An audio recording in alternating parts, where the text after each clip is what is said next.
time to make a picture. This is 3.5 pounds. I'm gonna make a half-gallon pitcher, which actually is more than half gallon, but be that as it may, it's a weight I'm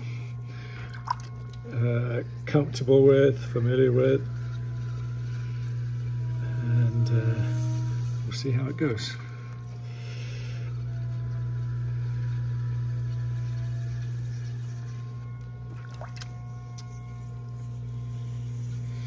All the usual steps apply whether you're making a mug or a pitcher.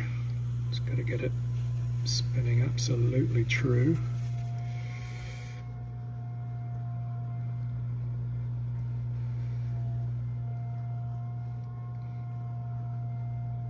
I'm going to make sure the base is the right thickness by sticking a little needle tool down in there.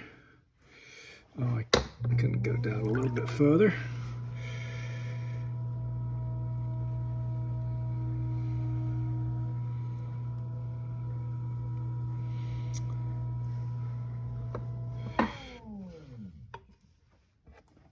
Yeah, that's better. All right.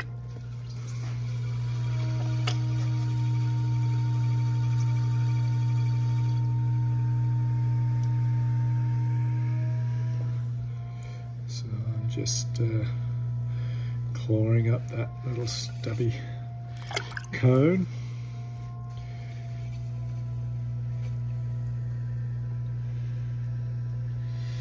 To another short pull just to really get this mass spinning correctly.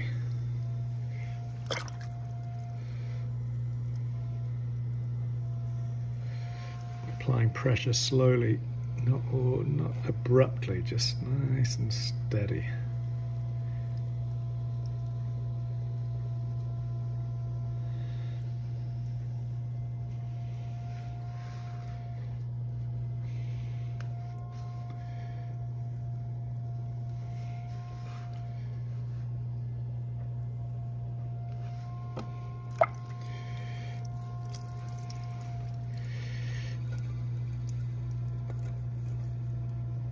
Now this is a more substantial pull.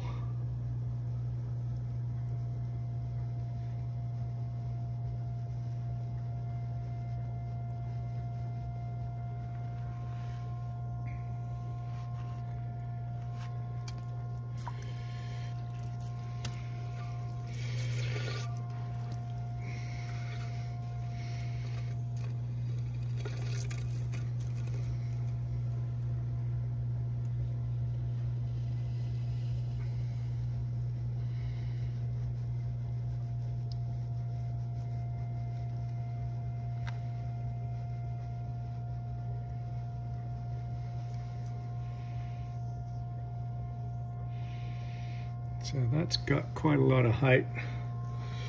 Now I'm going to do one more pull with my knuckles and put a little bit of the shape in. Just getting some more clay out of the bottom.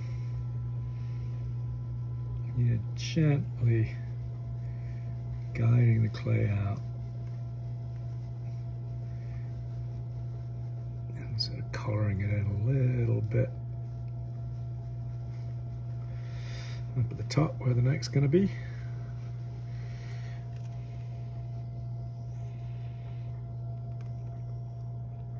Always taking care of the rim at the end of each pull.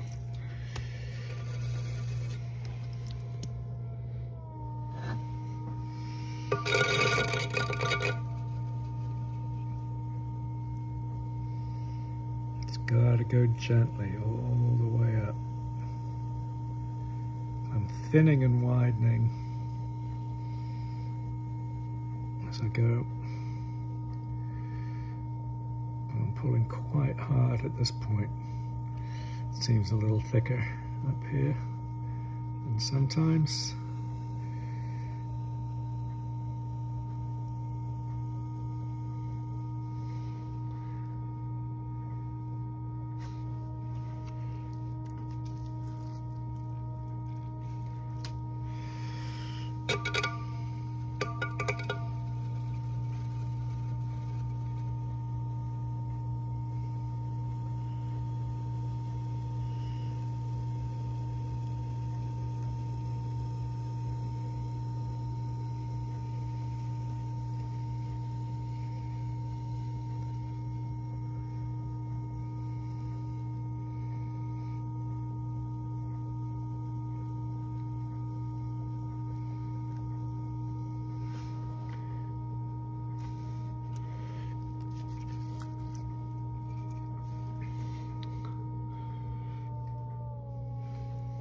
gotta slow it down a little bit.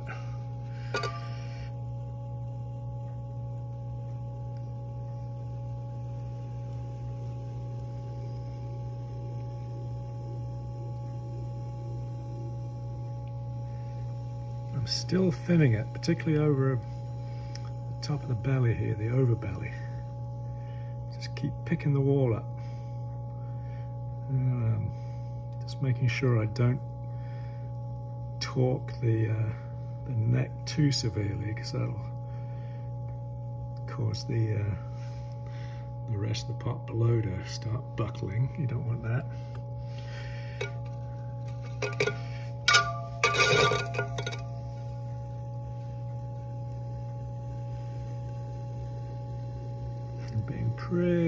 It's pretty delicate down the middle there, where it's the widest point is usually pretty thin.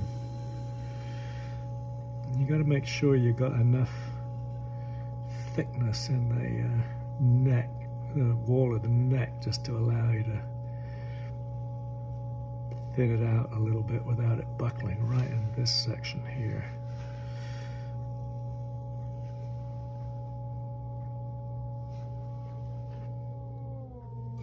Nice to slow it down a little bit as it gets more fragile. And just applying really soft pressure down at the bottom there. Just making sure everything's nice and wet in there. Gliding my fingers up.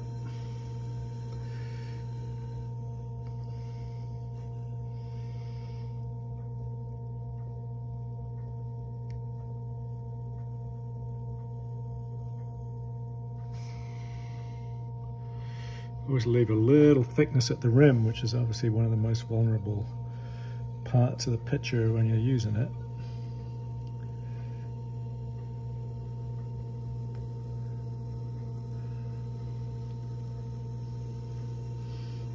Again, I'm just an awful lot of the success of my throwing and everybody else's is the consistency of the clay, and this clay feels about right. It's firm without being too firm. You know, if it gets too stiff, you can't manipulate it. You can't move it out very easily. And if it's too soft, it won't stand up. So you gotta pay attention before you even start making the pot. I fuss over my clay the night before so that when I come out in the morning, it's how I want it to be.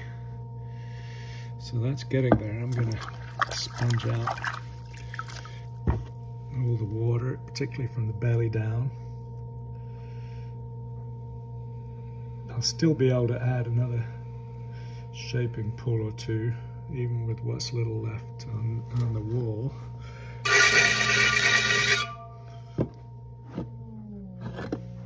Take the speed down a notch again.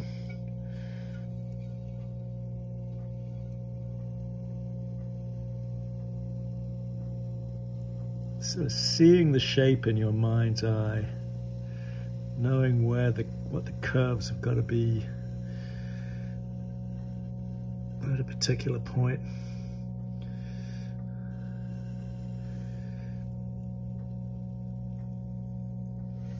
Not going too far.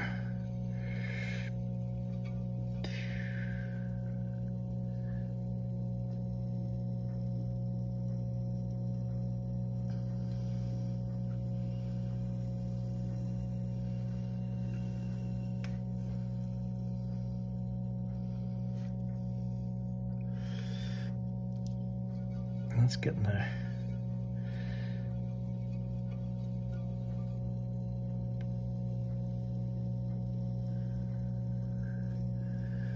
I'm barely touching it at this point. I often finish off this nape with these nice red Mud Tools ribs.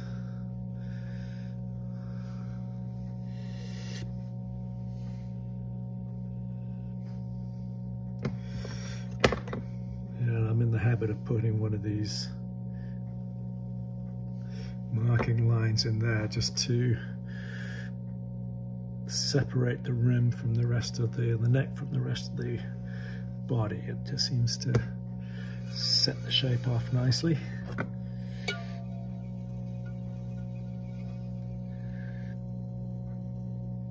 There we go. And the rim is flared out pretty widely.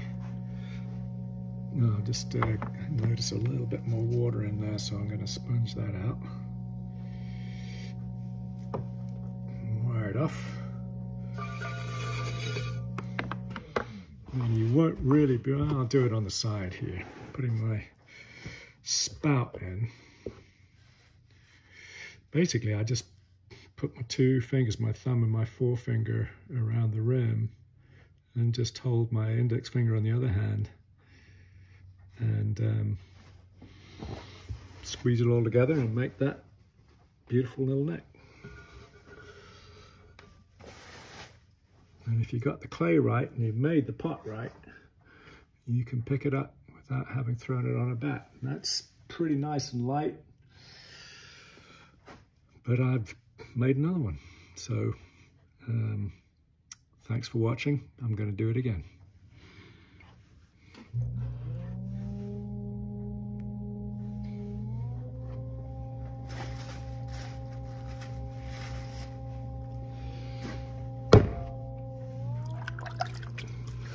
All right, here's another half-pound pitcher. No, excuse me, half-gallon pitcher. 3.5 pounds of clay. You know, I'm really leaning into this. A lot of the action happens on my left side. I'm holding this really steady, as if it's the arm of a jigger, which is a device used for making pots in an industrial context. Once it's good and true, I'll open her up.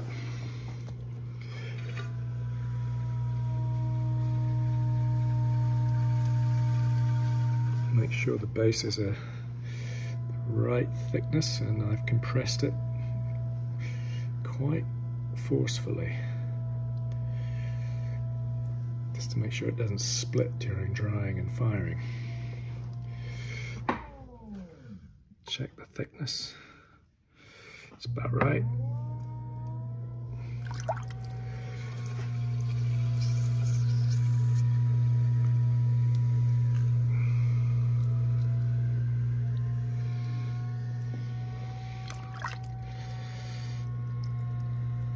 Make that stubby cone.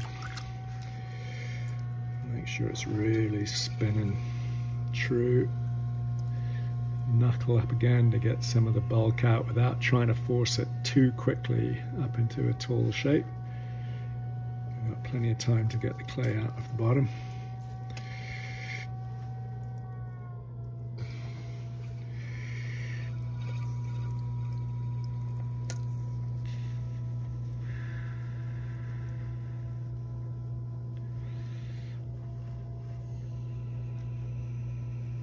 I guess it's all a question of applying the pressure at the right time in the right place.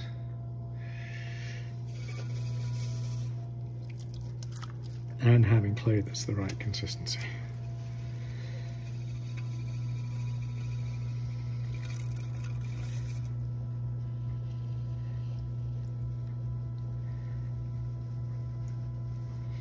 Just being steady. Calm and attentive.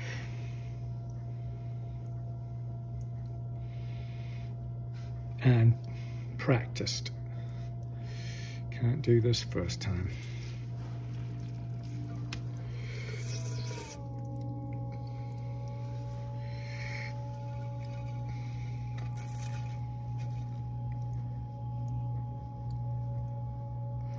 Yeah, knowing how hard to squeeze down the bottom is really key. It's terribly easy to start squeezing too much down at the bottom and causing the cylinder to buckle. And then I've lost it.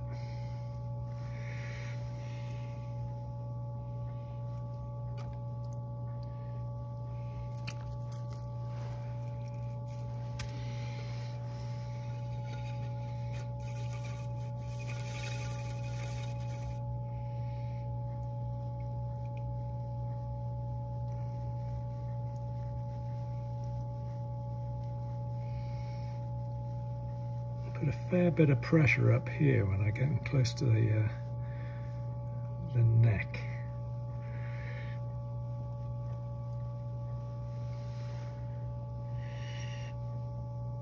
It's pretty good. To a little suggestion of a collar there.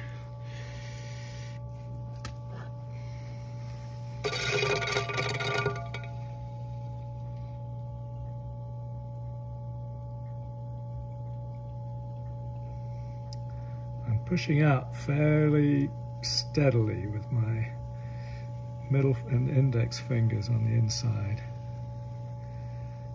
pushing against the rigid steel rib.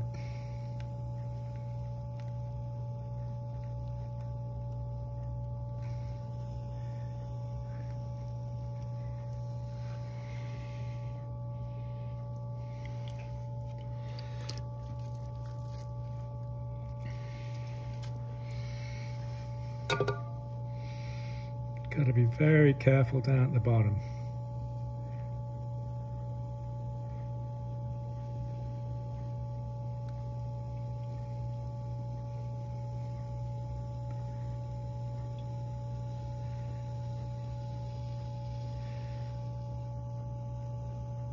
Just got to wait for the clay to move, not force it too much. Color this in a little bit.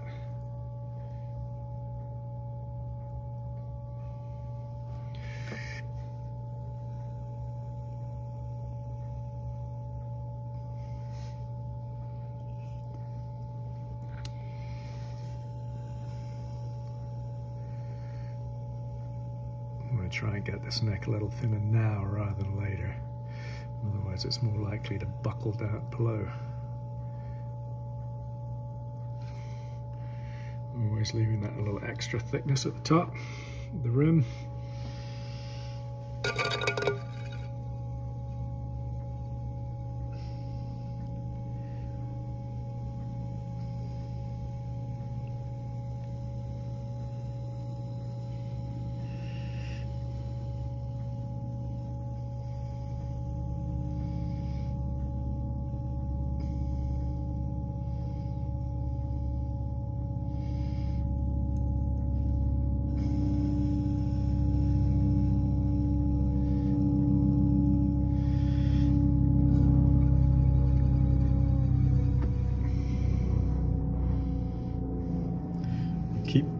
Keep slowing it down as the wall gets thinner and the belly gets wider.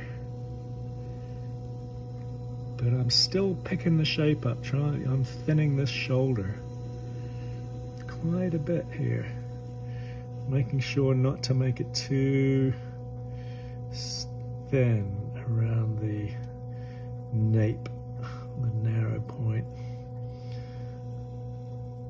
At the base of the neck. Yeah, that can get pretty wobbly in there if you're not careful.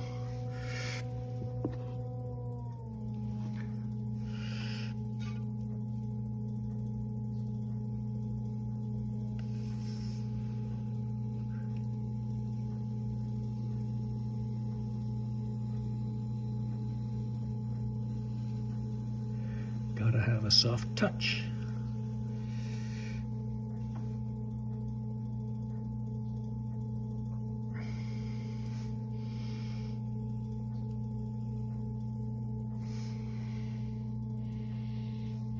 I'm going to sponge this out now.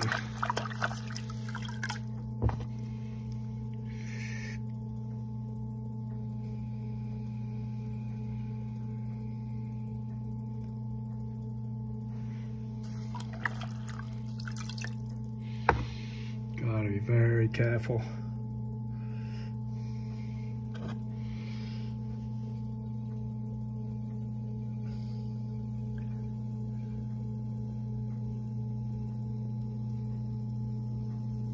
You got to see the curve,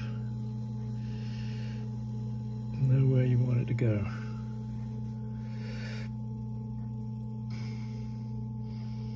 And then from the shoulder on up, there's this lovely kind of swoop with your rib. That's getting there. Just got to fine tune it all.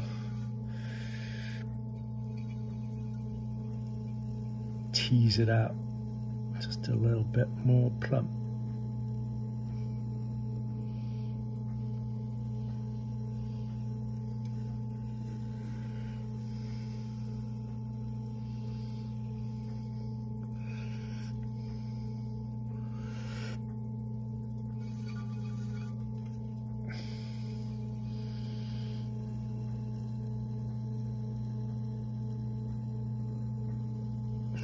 That's about it.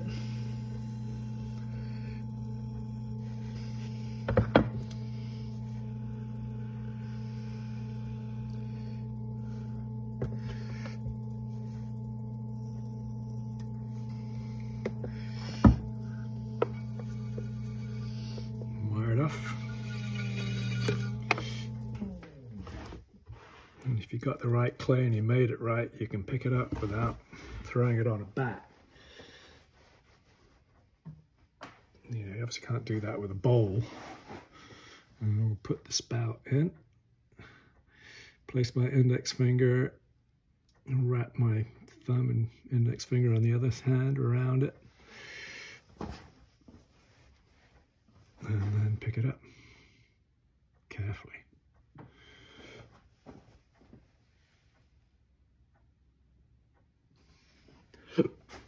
That's pretty good.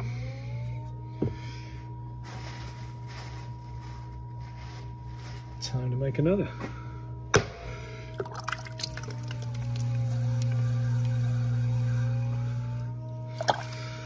Each one's its own challenge.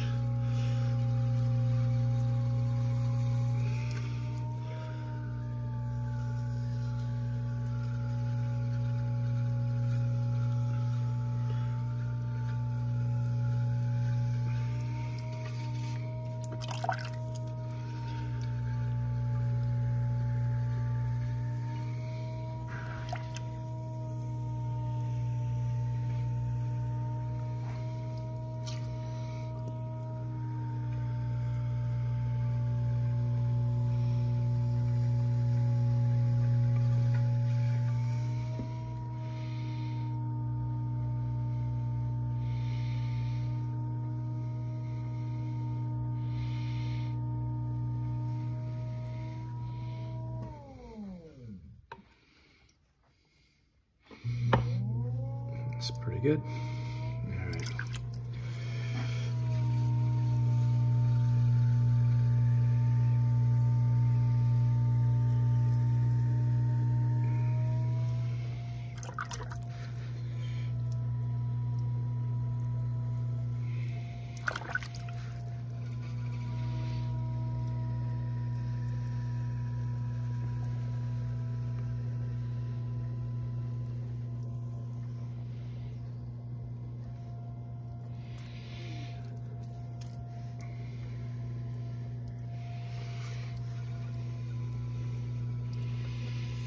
Yeah, my pictures are an amalgamation of several different types of picture that I've looked at over the years.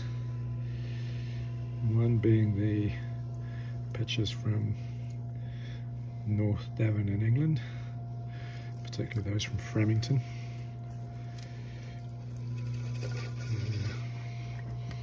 The other shape that I like from the English traditions came from Verwood, a town in Sussex that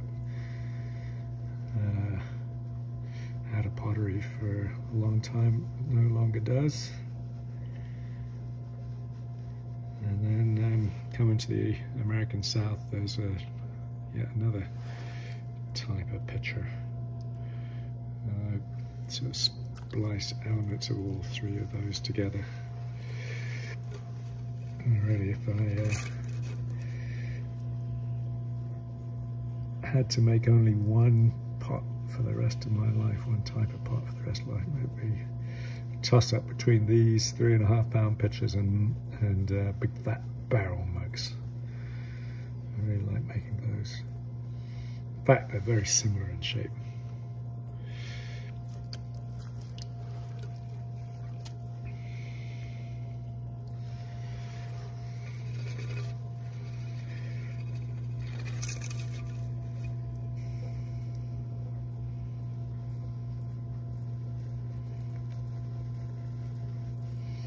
Really giving it a good squeeze here.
Just color them in a little bit.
Anyway,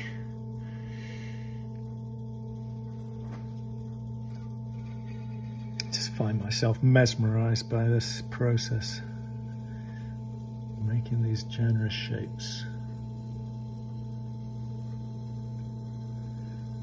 thinking my thoughts, paying attention to the details.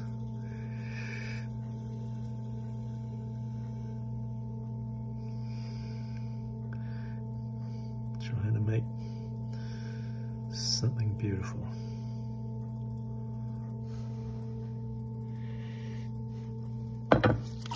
Seems like a worthwhile thing to do.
Sometimes I change it up by putting a series of ribbed lines in the rim.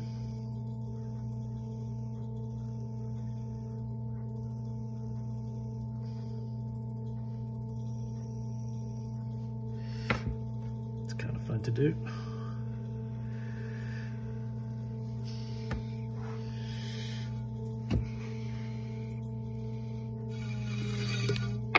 There's another one.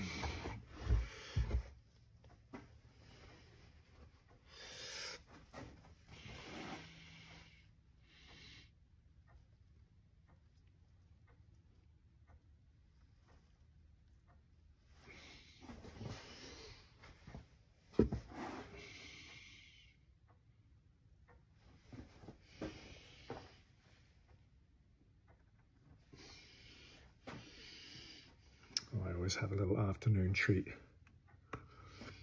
A little piece of chocolate. It's actually a habit I've kept since Wenford days. Just take one little square. In fact, that's quite a big square, but I like taking a little bite, making it last, keeping the flavor.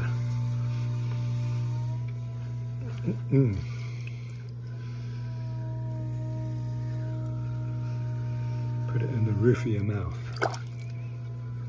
and let it linger.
yeah, when I'm putting the shape in,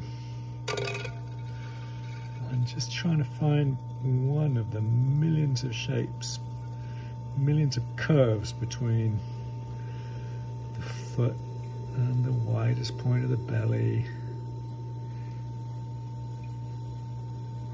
and then coming up to the narrow point of the neck, swooping up into the nape and extending it out into the neck and rim. And you're just using the rib as a tangential line, forcing the clay into a series of positions that all add up to a curve.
Well, I'm doing it straight on this time, aren't I?